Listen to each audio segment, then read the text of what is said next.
Hi everyone, hope you are doing well from wherever you're watching this channel, depending on your time zone. Now, yesterday, Moses Kuria was supposed to appear on Citizen TV interview together with David Murathe.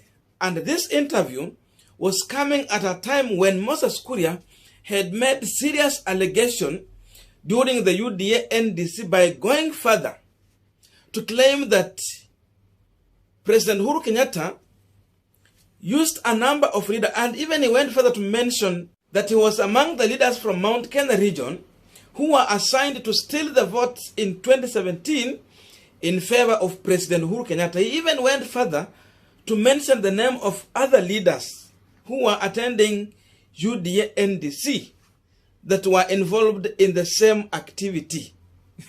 So Moses Kuria, knowing this, he knew that it is going to be part of the discussion at this Citizen TV. So Kuria decided to decline the invitation to Citizen TV, and this is what he posted on his Facebook page, indicating that he might not attend that interview.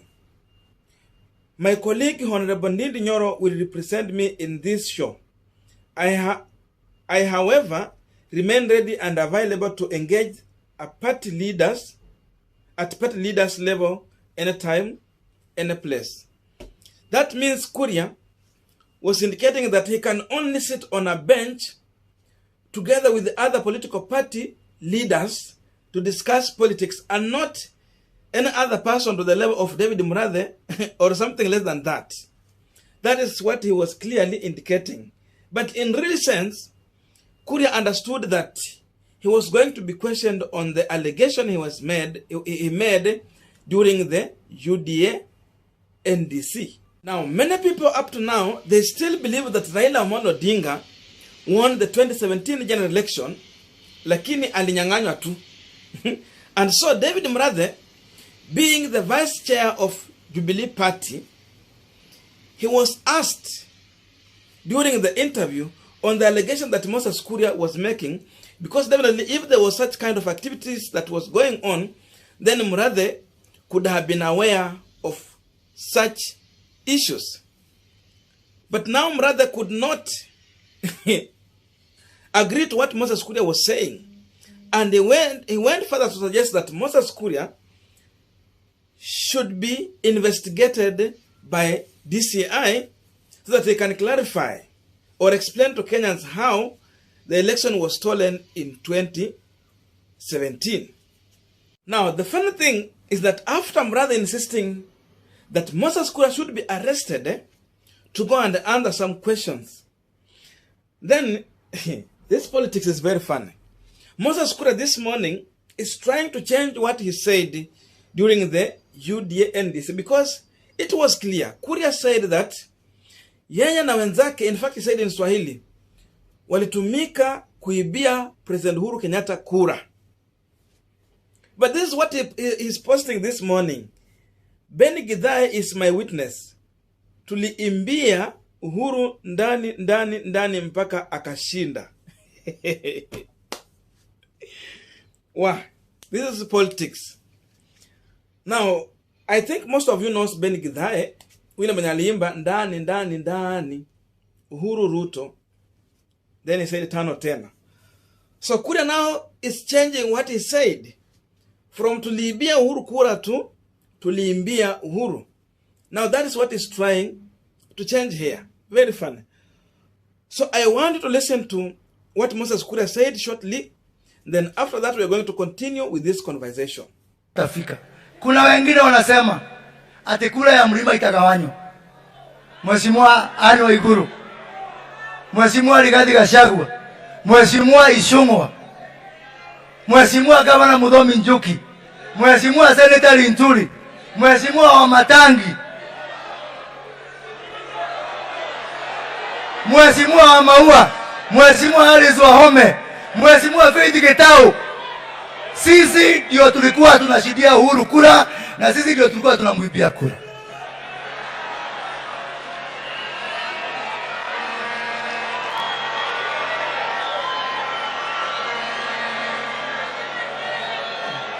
Akili yote iliweka Uhuru kwa kiti iko hapa.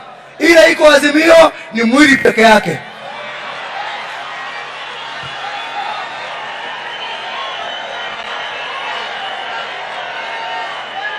I want to assure you all, kama kuna mtu ataangusha William Ruto sio mlima.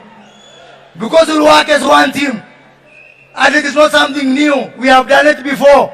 Tumempigia Uhuru kura sio mara moja, sio mara mbili, sio mara tatu. Finally. Now we are continuing with our panel discussion, but I have a quick request. You might be watching this channel, but you are not yet subscribed. So my humble request, please consider subscribing so that another time, once we release a video like this one, you will always get notified. Again, to all our channel subscribers and anyone who drops comment, I must say thank you so much for your unconditional support. Again, I'm requesting you to give this video thumbs up so that YouTube can recommend our video to more viewers or larger audience. Back to our discussion. Now, Moses Kuria's statement is a clear indication that he is agreeing with many of us on what we believed after the 2017 general election. Actually, Kuria is confirming that NASA coalition won the 2017 general election. But because President Uhuru Kenyatta and his deputy William Samoei Ruto were controlling the deep state, then Raila had to be robbed in their favor. That's why he's coming out boldly to say how, and even going further to mention the names of the leaders who were in control of this rigging from Mount Kenya region. This is a clear indication that election in Kenya is always stolen in favor of the deep state candidate. So that time it means Raila Odinga wasn't a deep state candidate, and this team had their own candidate in the name of President Uhuru Kenyatta and William Samoei Ruto. And secondly, Moses Kuria is again here telling Kenyans in his statement that since the team that was used to steal election in favor of President Uhuru Kenyatta is now working with William Samoei Ruto, because these leaders were in UDA NDC. So it's clearly telling Azimio la Umoja that Kenya Kwanza coalition is going to steal the election from Raila Amolo Odinga if they're not going to win this election. That is what Moses Kuria is confirming here. That the same team that helped you, President Uhuru Kenyatta, is now here with William Samoei Ruto. Na anaendelea kuambia kwamba what is in Azimio is just the body, but the brain is sitting with William Samoei Ruto.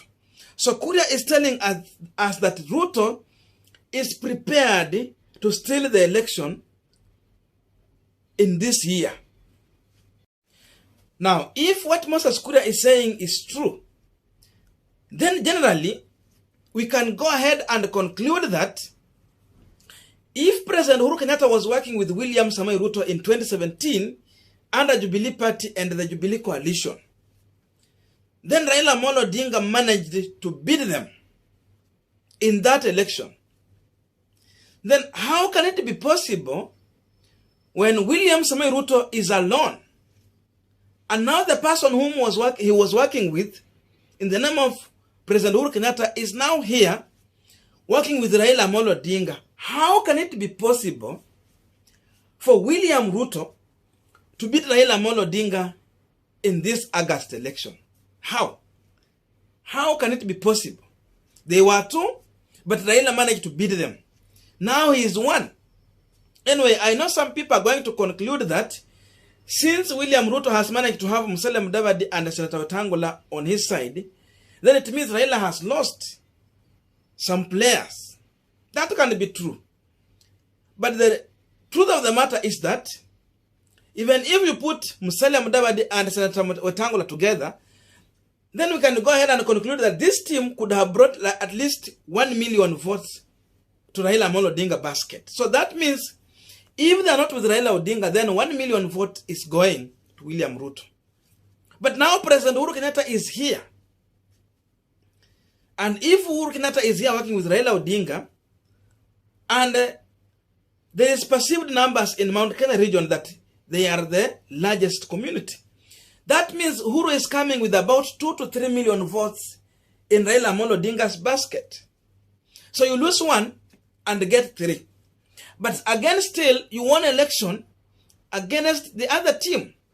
So that means Raila definitely is going to win this election overwhelmingly. Actually, I don't see which formula William Samoei Ruto can use in this election to clinch to power or to be declared the winner, if really we are going to count votes and declare the person who is going to win this election in a fair way. There is no way William Ruto is going to win this election as long as Raila Amolo Odinga is on ballot, because seemingly Raila has managed to consolidate his numbers. If he comes to Western, he can still have the numbers. Yes, some little votes will go with Musalia and Wetangula, but still a big chunk will be with Raila Odinga. Then Mount Kenya now, President Uhuru Kenyatta comes with some numbers. Kalonzo Musyoka is back to work with the Raila Odinga. And then Gideon Moi is coming here. That tells you that there's no any formula William Ruto will use in this election to win against Raila Amolo Odinga. Then secondly again, when Moses Kuria claimed that waliiba hii kura ya Raila in 2017, the truth of the matter is that they were in control of machinery, the deep state. That's why it was able for them to steal the election. But one challenge for Moses Kuria in his speech is that now William Ruto is coming here and seemingly he is being seen, he's being viewed as an outsider, as an opposition person, because the way he's attacking the government, he comes out strongly as an opposition person who want to face off with the government. And then if you look at Raila Amolo Odinga, he has been packaged as part of the government. Because now seemingly Raila has been advising President Uhuru Kenyatta. By the way, Uhuru replaced William Ruto long time with Raila Odinga. Raila has been advising President Uhuru Kenyatta. So Raila comes out as an individual who is pro-deep state. So it means there is no way deep state is going to sleep when William Ruto and his team will be stealing the votes the way Moses Kuria is putting it out. It can't happen. You need both the deep state and the power. Once you are controlling the power, then the deep state is in your side. And this is what William Samoei Ruto is lacking in this year's election. So I don't see, that's why I'm saying there's no way William Ruto is going to win this election. The truth of the matter is that Ruto, even himself, he understands because he has been there, he knows what happens, and he has even enjoyed the deep state support. What Ruto is preparing for is to become the next opposition leader. He's going to serve in the minority side.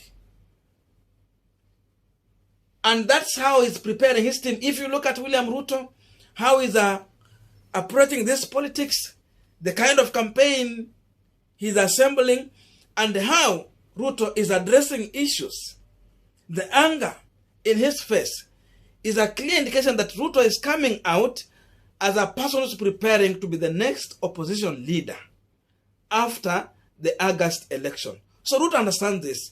Maybe the people around William Samoei Ruto are the ones who are confused, but to some extent they understand.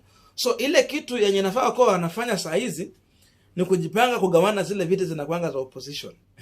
Minority whip, minority leader in the National Assembly, in the Senate, those ones. Apart from that, there's nothing else they can salvage after the election. This is the reality on the ground. And you see, the only person that Azimio was waiting for, it was Stephen Kalonzo Musyoka. After Kalonzo endorsing Raila Odinga, definitely, you know, these 2 million votes were very important from Mukambani. Now you see, Raila Odinga's rating is going high. William Ruto was leading. But now Raila is overtaking William Ruto. And we still have time. It means as we will be nearing the election, Raila Odinga is going to be much far away from William Ruto in the rating. And that is what is going to reflect on the ballot. I don't know what to think about this, but that's my view. So let us meet in the comment section to have a continuation of this conversation. Otherwise, thank you so much for listening to me up to this far. May good God bless you and see you in our next video.